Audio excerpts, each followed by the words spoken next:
साक्षित्व की प्रवृत्ति को विकसित होने दो।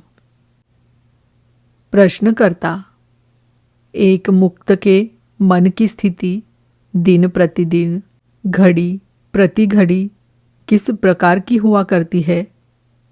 वो किस रीति से देखता, सुनता है, खाता पीता है, सोता जागता, विश्राम आदि किया करता है? हमारी स्थिति से उसकी स्थिति के भिन्न होने का क्या प्रमाण है? तथाकथित ज्ञानियों द्वारा की गई शाब्दिक पुष्टि के अतिरिक्त उनकी अवस्था को व्यवहारिक स्तर पर प्रमाणित किए जाने का क्या अन्य कोई तरीका नहीं होता? उनकी मनोवैज्ञानिक स्नायविक गतिविधियों में, उनके शरीर में हो रहे चयापचय, उनकी मस्तिष्क तरंगों में या मनोदैहिक रचना में क्या कोई ऐसा अंतर नहीं होता जिसे कि स्थूल रूप से भी अनुभव किया जा सके? महाराज जी, संभव है कि तुम्हें ऐसा कोई अंतर मिले या न भी मिले। सब कुछ तुम्हारी निरीक्षण क्षमता पर निर्भर है। परंतु फिर भी जो भी अंतर दृष्टिगत हो सकते हो वे अल्प महत्व रखते हैं। महत्व की वस्तु होती है उनका दृष्टिकोण, उनके व्यवहार का तरीका, जो कि अनासक्ति, निर्लिप्तता और वैराग्य युक्त होता है। प्रश्नकर्ता, क्या अपने पुत्र की मृत्यु पर ज्ञानी दुखी होता है या कि उसे कोई व्यथा नहीं होती? महाराज जी, जो भी व्यथा से ग्रस्त है उन सभी के साथ ज्ञानी भी व्यथित होता है। घटना का तो विशेष महत्व नहीं होता, परंतु पीड़ित प्राणियों के प्रति वो जीवित या मृत्यु के बाद की अवस्था में भी, शरीर होते हुए या न होते हुए भी करुणापूर्ण होता है। और मूल बात तो यही है कि प्रेम और करुणा उसका स्वभाव ही होता है। जो कुछ भी जीवन युक्त है उस सब से वो एकात्म होता है और प्रेम इसी एकात्मता की गतिविधि है। प्रश्नकर्ता, लोग मृत्यु से भयभीत रहते हैं। महाराज जी, ज्ञानी किसी भी बात से नहीं डरता, पर भयभीत मनुष्यों के प्रति वो संवेदनापूर्ण अवश्य होता है। जन्म लेना, जीते रहना और मर जाना, ये सब तो निश्चित रूप से स्वाभाविक ही है, पर भय रखना स्वाभाविक बात नहीं है। पर निश्चित ही इस पर ज्ञानी का ध्यान होता है। प्रश्नकर्ता, कल्पना करें कि आप बीमार हैं, तीव्र ज्वर है, शरीर में वेदना हो रही है, कपकपाहट हो रही है। डॉक्टर आपसे कहता है कि स्थिति गंभीर है, केवल कुछ ही दिनों का जीवन शेष है। आपकी पहली प्रतिक्रिया क्या होगी? महाराज जी, कोई प्रतिक्रिया नहीं होगी। जैसे अगरबत्ती का जलते जलते समाप्त हो जाना एक स्वाभाविक सी बात होती है, उसी प्रकार शरीर की मृत्यु भी एक स्वाभाविक बात ही तो है। वस्तुतः ये महत्वहीन सी बात है। महत्वपूर्ण ये है कि मैं न तो शरीर हूँ न मन हूँ, मैं हूँ। प्रश्नकर्ता, आपका परिवार तो बुरी तरह हताश हो जाएगा, उन्हें आप क्या कहेंगे? महाराज जी, वही जो कि सामान्यतः कहा जाता है, डरो मत, जीवन सदैव गतिमान रहता है, ईश्वर तुम्हारी रक्षा करेगा।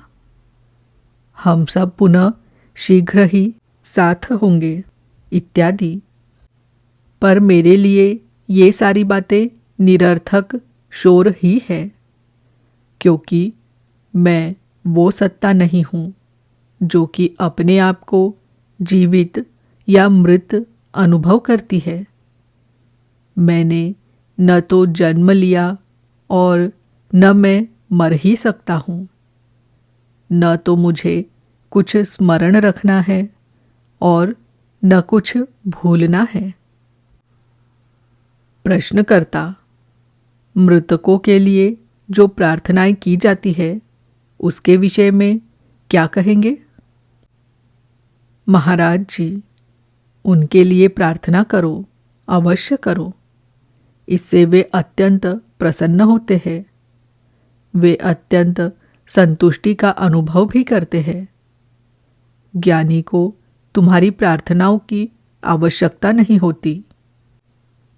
वो तो स्वयं ही तुम्हारी प्रार्थनाओं का उत्तर है। प्रश्नकर्ता, मृत्यु के पश्चात ज्ञानी किस गति को प्राप्त होता है?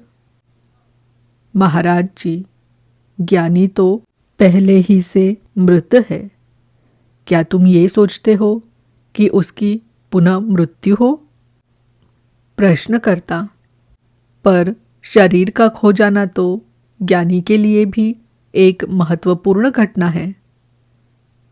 महाराज जी, ज्ञानी के लिए महत्वपूर्ण घटनाएं नहीं हुआ करती। हाँ, सिवा उस घटना के जब कोई परम लक्ष्य को उपलब्ध होता है, केवल तभी उसका हृदय आनंदित हो उठता है। अन्य कुछ भी किसी काम का नहीं है। सारा विश्व ही उसका शरीर है। समष्टि जीवन उसका ही जीवन है। जैसे प्रकाश से अति आलोकित नगर में एक दीपक के बुझने से पूरे नगर पर कोई प्रभाव नहीं पड़ता, वैसे ही एक देह की मृत्यु से समष्टि अप्रभावित रहता है। प्रश्नकर्ता, व्यष्टि पर्टिकुलर का समष्टि के लिए भले ही कोई महत्व न होता हो, पर समष्टि का तो व्यष्टि के लिए महत्व होता ही है। समष्टि एक परिकल्पना ही है, जबकि व्यष्टि दृढ़ यथार्थ है। महाराज जी, ऐसा तुम कहते हो सकता है कि मेरे लिए इससे विपरीत ही सत्य हो। समष्टि यथार्थ है, अंश पार्ट आता जाता है। व्यष्टि का तो जन्म होता है, पुनर्जन्म होता है, नाम और रूप बदलता रहता है, जबकि ज्ञानी परिवर्तन रहित वास्तविकता है। वो वस्तु जो कि परिवर्तनशील को संभावित करती है, पर वो तुम्हें निष्ठा नहीं प्रदान कर सकता। ये तुम्हारे अपने अनुभव से उत्पन्न होनी चाहिए। मेरे लिए सब कुछ एक है और सब कुछ समान है। प्रश्नकर्ता, क्या पाप और पुण्य भी एक ही है और समान है? महाराज जी, ये मनुष्य निर्मित मूल्य है।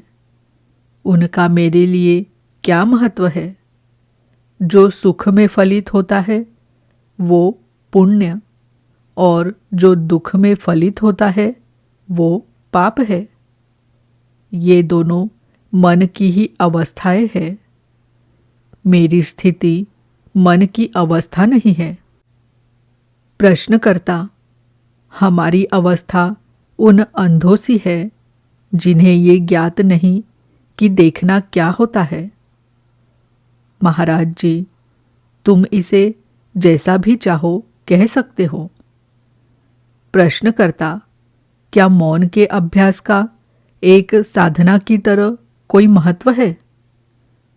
महाराज जी, हर वो बात जिसे कि तुम आत्म साक्षात्कार के उद्देश्य से करते हो तुम्हें इस लक्ष्य के और निकट पहुंचाती है, और हर वो बात जिसे तुम आत्म साक्षात्कार के लक्ष्य को विस्मृत रखकर करते हो तुम्हें इस लक्ष्य से दूर ले जाती है। पर इसे दुरूह क्यों बनाया जाए? केवल ये जान लो कि तुम वस्तुओं और विचारों से ऊपर और उनसे भिन्न हो। तुम जो होना चाहते हो वो तो तुम पूर्व से ही हो। बस इसे मन में स्थिर रखो। प्रश्नकर्ता, आपके मुख से निकले इन वचनों को मैं सुनता तो हूं, पर मैं विश्वास नहीं कर पाता। महाराज जी, मैं स्वयं भी ऐसी ही स्थिति में था, परंतु मैंने अपने गुरु पर भरोसा किया और वे सही सिद्ध हुए। यदि हो सके तो मुझ पर भरोसा कर देखो। जो मैं तुम्हें बताता हूँ उसे अपने मन में स्थान दो। कामना मत करो, क्योंकि तुम में किसी प्रकार का अभाव नहीं है। तुम्हारी खोज की गतिविधि ही तुम्हें प्राप्ति से वंचित कर देती है। प्रश्नकर्ता, आप हर वस्तु से कितने उदासीन हैं?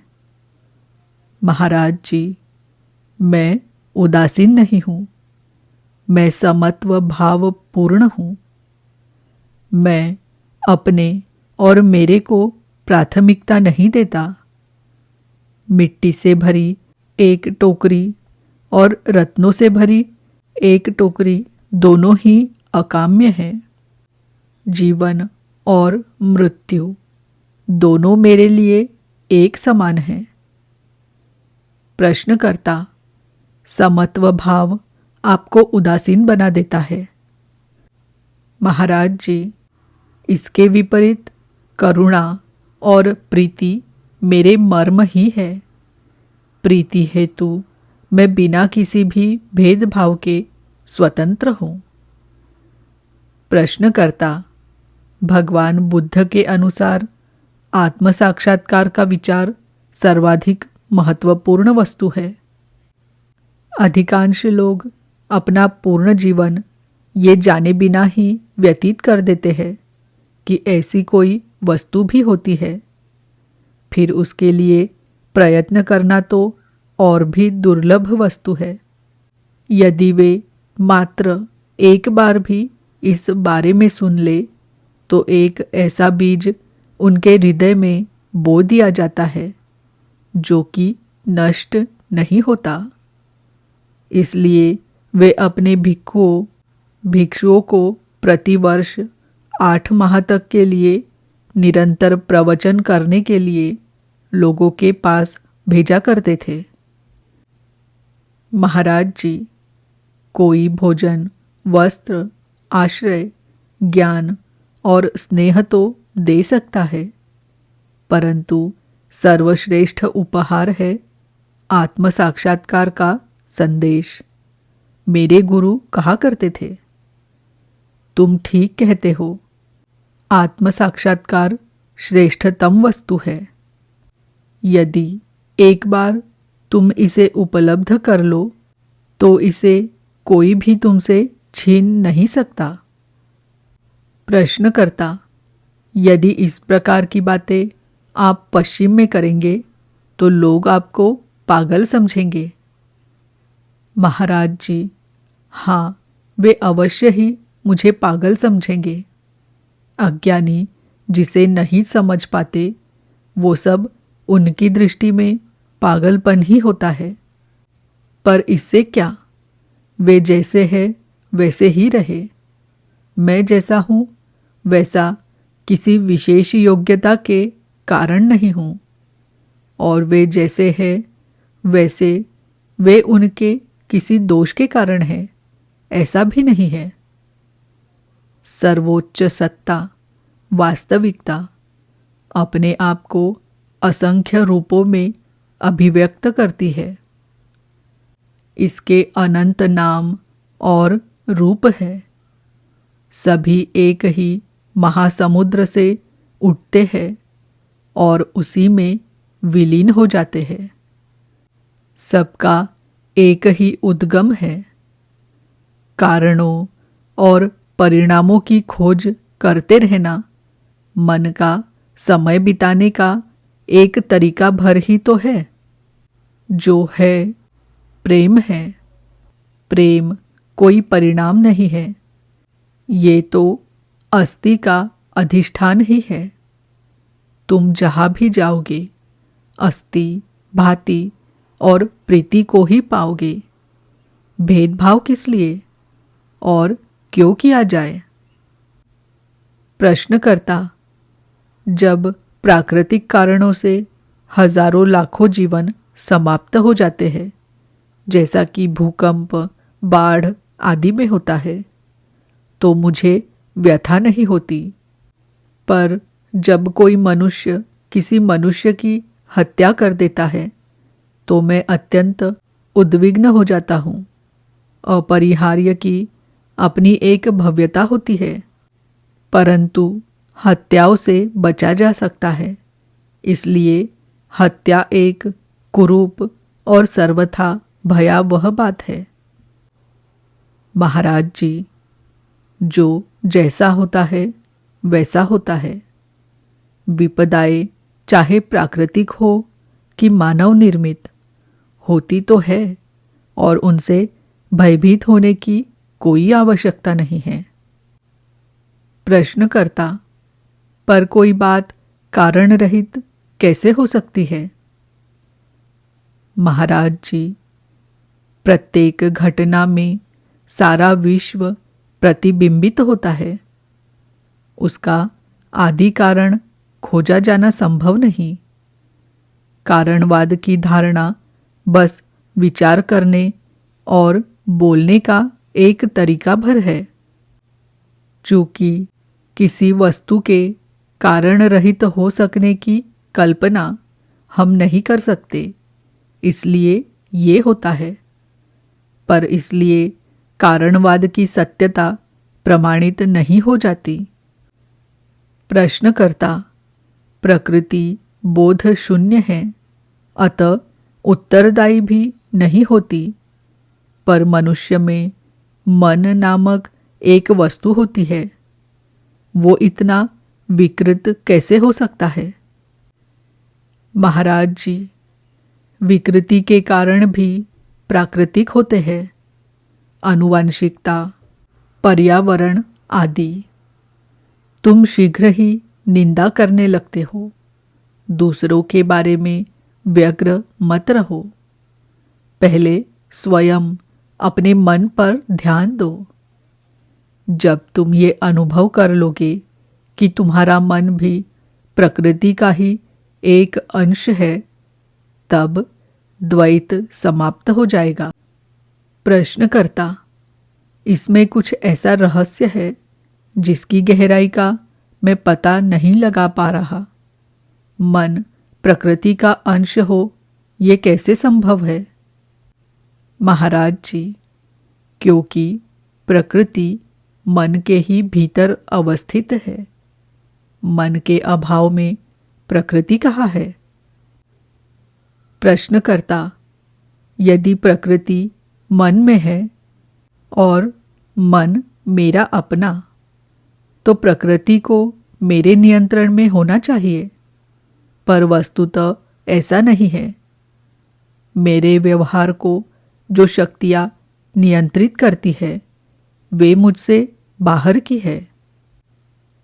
महाराज जी, साक्षित्व की प्रवृत्ति विकसित होने दो और तब अपने अनुभव से तुम देखोगे कि वैराग्य से नियंत्रण की क्षमता आती है। साक्षित्व की अवस्था शक्तिपूर्ण अवस्था है। इसमें निष्क्रियता का कोई स्थान नहीं होता है।